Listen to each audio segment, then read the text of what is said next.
ওয়ালাকাদ কাররামনা বনি আদম।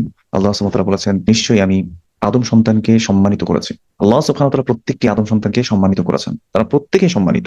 এছাড়াও রাসূলুল্লাহ সাল্লাল্লাহু আলাইহি ওয়াসাল্লাম আমাদেরকে বলেছেন, কুল্লুল মুসলিমি আলাল মুসলিমি হারামুন মালুহু ওয়া দামুহু ওয়া ইরদুহু, আও কামা ক্বালা আলাইহিস সালাতু ওয়াস সালাম। সহিহ মুসলিমের রিওয়ায়াতে এসেছে, যেখানে রাসূল সাল্লাল্লাহু আলাইহি ওয়াসাল্লাম বলেছেন, প্রত্যেকটি মুসলিম তার অপর মুসলিমের জন্য হারাম হচ্ছে তার রক্ত, তার সম্পদ এবং তার সম্মান।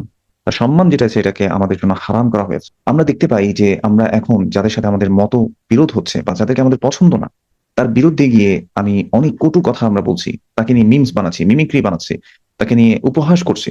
তার কোনো কথায়, তার কোনো আচরণে আমরা তাকে নিয়ে উপহাস করছি, হাসি ঠাট্টা করছি। সুবহানাল্লাহ। অথচ আল্লাহ সুবহানাহু ওয়া তাআলা প্রত্যেকটি আদম সন্তানকে সম্মানিত করেছেন। রাসূলুল্লাহ সাল্লাল্লাহু আলাইহি সাল্লাম বলেছেন, প্রত্যেক মুসলিমের উপর অন্য মুসলিমের জন্য হারাম হচ্ছে তার সম্পদ, তার রক্ত এবং তার সম্মান।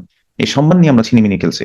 আমরা প্রত্যেকটা মানুষ, হোক সে ফাসিক মুসলিম, হোক সে বিদাতি মুসলিম, হোক সে এমন ব্যক্তি যে কোনো ভুল করছে, আমরা দেখা যাচ্ছে তাকে নিয়ে অপ্রয়োজনীয় কোনো মন্তব্য করছি। হ্যাঁ, যদি সেটা দিনের বিষয় হয়ে থাকে, দিনের বিষয়ে কাউকে যদি সতর্ক করতে হয়, তখন আমরা সেটা করতে পারি। কারো বিষয়ে সতর্ক করা এটা জায়েজ রয়েছে। কিন্তু কারো সম্মানহানি করা, কাউকে কটু কথা বলা, কাউকে নিয়ে উপহাস করা, এটা আমাদের জন্য হারাম করা হয়েছে। রাসূলুল্লাহ সাল্লাল্লাহু আলাইহি ওয়াসাল্লাম বলেছেন, আল মুসলিমু মান সালিমা আল মুসলিমুনা মিন লিসানিহি ওয়া ইয়াদিহি, আও কামা ক্বালা আলাইহিস সালাতু ওয়াস সালাম। একজন প্রকৃত মুসলিম হচ্ছে সেই ব্যক্তি যার হাত এবং যার মুখ থেকে অন্য মুসলিমরা নিরাপদে থাকে। তাহলে আমার হাত, আমার মুখ থেকে অন্য মুসলিমরা কি নিরাপদ কিনা, আমি এটা নিজেকে নিজে আসলে প্রশ্ন করবো। আমি কি অন্যের সম্মানকে হস্তক্ষেপ করছি কিনা, এটাই আমি নিজেকে নিজে প্রশ্ন করবো। আসলে আমরা একটা হাদিস দেখি যেটা সহিহ মুসলিমের মধ্যে এসেছে। রাসূলুল্লাহ সাল্লাল্লাহু আলাইহি ওয়াসাল্লাম একবার সাহাবাদেরকে প্রশ্ন করছিলেন, আতাদরুনা মাল মুফলিস, তোমরা কি জানো যে ব্যাংকরাপ্ট, একেবারে নিঃস্বকে? ক্বালু আল মুফলিসু ফিনা মান লা দিরহাম লাহু ওয়ালা মাতা। যখন সাহাবারা উত্তর দিল, আমাদের মধ্যে যাদের কাছে কোনো দিরহাম টিরহাম নাই, যাদের মধ্যে থাকার কোনো পাথেও নাই, এরাই হচ্ছে মূলত নিঃস্ব ব্যক্তি। তখন ফাকাল, রাসূল সাল্লাল্লাহু আলাইহি ওয়াসাল্লাম বলেছেন, ইন্নাল মুফলিসা মিন উম্মতি, আমার উম্মতের মধ্যে মুফলিস, ব্যাংকরাপ্ট, নিঃস্ব ব্যক্তি হচ্ছে ওই ব্যক্তি, ইয়াতি ইয়াউমাল কিয়ামাতি বিসলাতিন ওয়া সিয়ামিন ওয়া যাকাতিন, যে কিয়ামতের দিন অনেক সলাত, অনেক সিয়াম, অনেক যাকাত নিয়ে আসবে। অর্থাৎ অনেক সলাতের সওয়াব, এত কষ্ট করে যে সলাত করেছে সে সলাতের সওয়াব নিয়ে আসবে। এত কষ্ট করে যে সিয়াম করেছে সে সিয়ামের সওয়াব সে নিয়ে আসবে। এত কষ্ট করে যে যাকাত দিয়েছে, তার কষ্টার্জিত সম্পদের অংশ সে যাকাত দিয়েছে মানুষের কাছে, সে যাকাত নিয়ে সে কিয়ামতের দিন আসবে, যাকাতের সওয়াব নিয়ে আসবে। ওয়া ইয়াতি ক্বাদ শাতামা হাদা, কিন্তু সাথে সাথে সে হয়তো কাউকে গালি দিয়েছে। ওয়া ক্বাযাফা হাদা, কাউকে হয়তো সে অপবাদ দিয়েছে।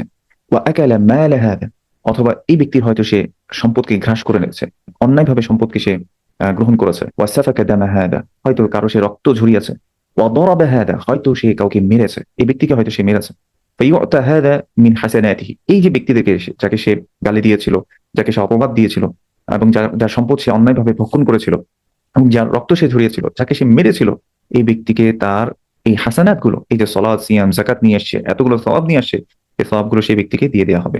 ওয়া হাদা মিন হাসানাতিহি, এভাবে তার নেক কাজগুলো আছে, তার যে সওয়াবগুলো আছে সেগুলো আস্তে আস্তে দিয়ে দেওয়া হবে। ফাইন ফানিয়াত হাসানাতুহু ক্বাবলা আন ইউকদা মা আলাইহি উখিযা মিন খাতায়াহুম ফাতুরিহাত আলাইহি। এরপর যদি তাদের হক দিতে দিতে দিতে, কারণ সেদিন কোনো দিরহাম দিনার থাকবে না, কোনো টাকা পয়সার লেনদেন সেদিন থাকবে না, সেদিন থাকবে সওয়াব, পাপ এবং নেকি। তাহলে তার নেকি দিতে দিতে দিতে, তার সওয়াব যখন দিতে দিতে দিতে এমন অবস্থা থাকবে যে আরো কিছু মানুষ রয়ে গেছে যাদের হয়তো সে গালি দিয়েছে, অপবাদ দিয়েছে, রক্ত ঝরিয়েছে, তাদেরকে অসম্মান করেছে, অথবা তাদেরকে মেরেছে, এমন ব্যক্তি রয়ে যাবে। তখন কি করা হবে? তখন উখিযা মিন খাতায়াহুম, তাদের থেকে ওই ব্যক্তিদের গুনাহগুলোকে নিয়ে ফাতুরিহাত আলাইহি, তার উপরে ছুঁড়ে ফেলা হবে। সুম্মা তুরিহা ফিন্নার, আর এই ব্যক্তিকে জাহান্নামে নিক্ষেপ করা হবে। বলে আইয়াযু বিল্লাহ। আল্লাহ আমাদের সবাইকে হেফাজত করুক। এত কঠিন একটা হাদিস থাকার পরেও আমরা অন্যের জন্য নিজের আখেরাত হারাই।